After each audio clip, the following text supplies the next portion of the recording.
안녕하십니까? 서울의 부동산 시장이 아주 깊은 충격에 빠져들고 있습니다. 특히 강남권의 핵심 아파트 단지 가운데 하나인 송파구 잠실엘스에서 전용 84제곱미터 매물의 호가가 며칠 사이 2억 원이나 떨어지는 일이 벌어졌습니다. 게다가 이미 가계약금을 낸 매수자들조차 계약을 포기하고 돌아서는 사례가 잇따르며 시장은 말 그대로 얼어붙은 모습입니다.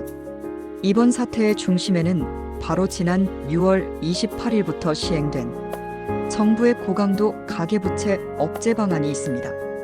그 가운데 가장 충격적인 조치는 주택담보대출 상한선이 6억 원으로 묶인 점인데요.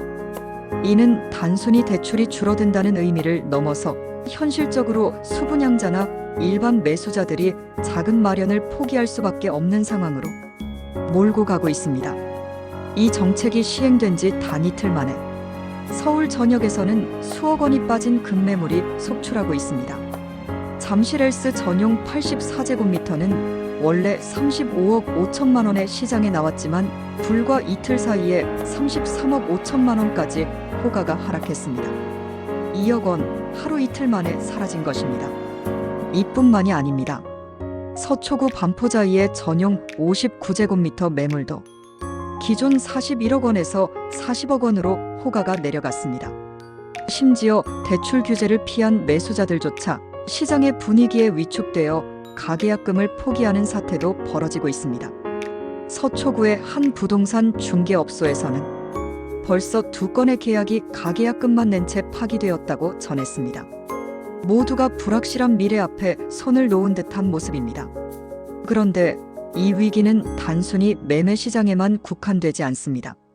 이번 대출 규제의 영향은 곧 입주를 앞둔 강남 신축 아파트의 수분양자들에게도 강한 충격으로 다가왔습니다. 애초에 전세를 놓고 입주를 대신하려던 이들 입장에서는 이번 대책으로 인해 전세 세입자 유치 자체가 불가능해진 상황입니다.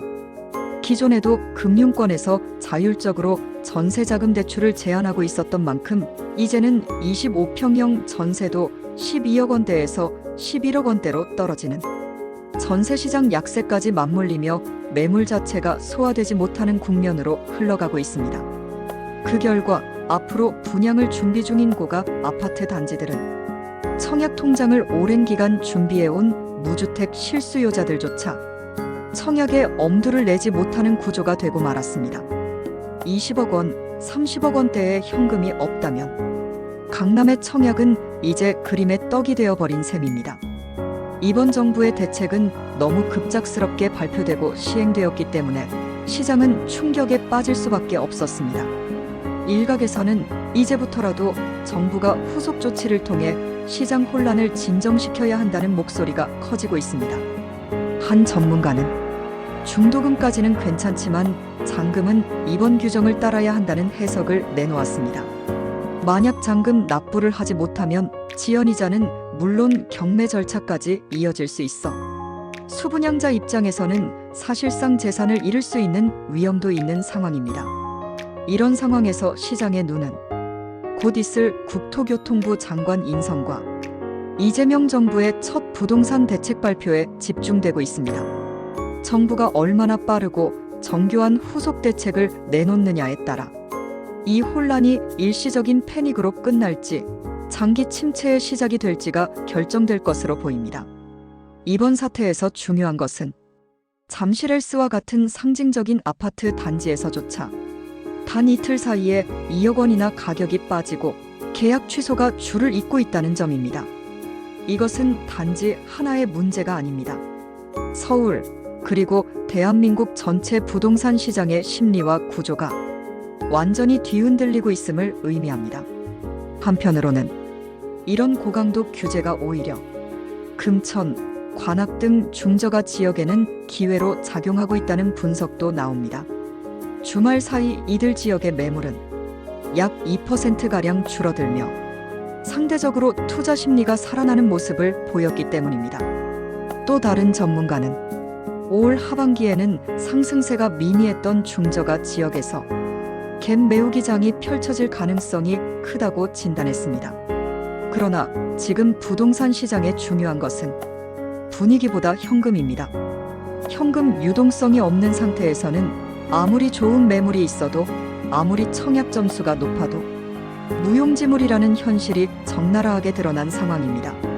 우리는 지금 부동산 시장의 중요한 갈림길에 서 있습니다. 정부가 어떤 후속 대책을 내놓을지, 강남과 같은 고가 주택 시장이 어떻게 조정될지, 그리고 수많은 실수요자들이 과연 다시 시장에 발을 들일 수 있을지가 앞으로의 핵심이 될 것입니다. 오늘 전해드린 이야기는 단순한 가격 하락이나 매수 심리 위축이 아닙니다. 제도의 변화가 사람의 삶을 바꾸고 자산을 바꾸며 심지어는 수십 년간 쌓아온 부의 이동 방향마저 바꿀 수 있다는 살아있는 교훈입니다. 이와 같은 민감하고 중대한 부동산 시장의 흐름을 꾸준히 관찰하고 정확하고 깊이 있는 정보를 근거로 판단해야 할 것 같습니다. 잠시 렐스의 가격 하락은 단지 시작일까요? 일시적 조정일까요? 오늘은 이상입니다. 구독, 좋아요, 알림 설정은 큰 힘이 됩니다. 시청해주셔서 감사합니다.